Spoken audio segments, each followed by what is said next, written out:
Imagine this. You've found the perfect apartment in Montreal. The owner has accepted your offer to lease, but something changes and you decide not to sign the lease.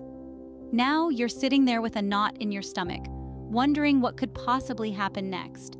You've backed out of a potential agreement, a deal that both parties seemed eager to seal. But life happens, and your circumstances shifted. Perhaps you found another place that suits your needs better, or maybe your financial situation has taken an unexpected turn. Regardless of the reason, you're now in a predicament that leaves you questioning your legal liabilities. What are the potential legal risks you're facing as the tenant who has reneged on an offer to lease? Is there a chance that you could be staring down the barrel of a lawsuit from the owner or even the sales agent? What happens next? Could the owner or the sales agent sue you? And what could be the impact on your credit? Let's find out. Firstly, it's essential to understand that an offer to lease, once accepted, forms a binding agreement. Yes, you heard it right, a binding agreement. It's not just a casual conversation or a promise, it's a contract that carries legal weight. So, what happens when potential tenants refuse to continue to sign a lease after their offer has been accepted? Well, it's a bit like backing out of a promise, and there could be repercussions. Let's start with the property owner. If you've given your offer and the owner has accepted it, they've essentially taken their property off the market based on your commitment.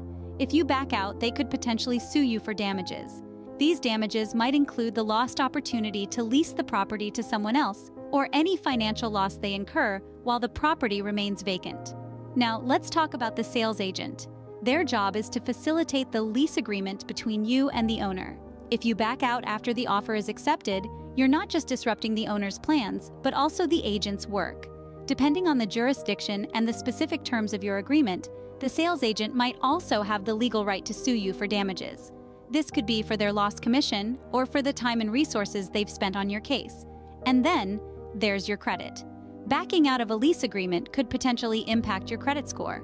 This is because the lease agreement, like any other contract, is a financial commitment. If you fail to uphold your end of the deal, it could be reported to credit bureaus, negatively affecting your credit history and score. In essence, walking away after your offer to lease has been accepted could land you in some hot water legally. It's not just about being fair or keeping your word. It's about understanding and respecting the legal implications of your actions.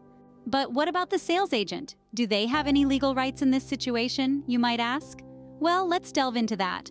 A sales agent is often the bridge between the owner and the potential tenants. They facilitate the agreement process and hence play a crucial role.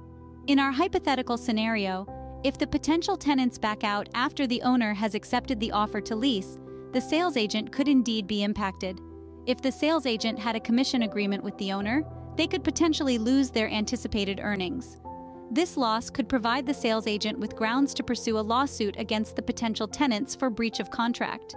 The agent would need to prove that they suffered a financial loss due to the tenant's actions. However, the success of such a lawsuit would largely depend on the specific terms of the agreement between the agent and the potential tenants. So it seems that the sales agent too could have grounds to file a lawsuit against you. So here's what we've learned today.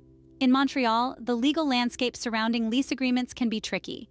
If a potential tenant makes an offer to lease and the owner accepts it, but then the tenant decides not to proceed, there could be legal repercussions. The owner might have the right to initiate a lawsuit against the potential tenant for breach of promise. The sales agent, who plays a significant role in this process, may also have the legal standing to sue the potential tenant, depending on the terms of the agreement. But the effects aren't just legal. This kind of situation can also have a negative impact on the potential tenant's credit score, further complicating their future efforts to secure a lease or a mortgage. Remember, it's important to be sure before you make an offer to lease. It could save you a lot of trouble down the line.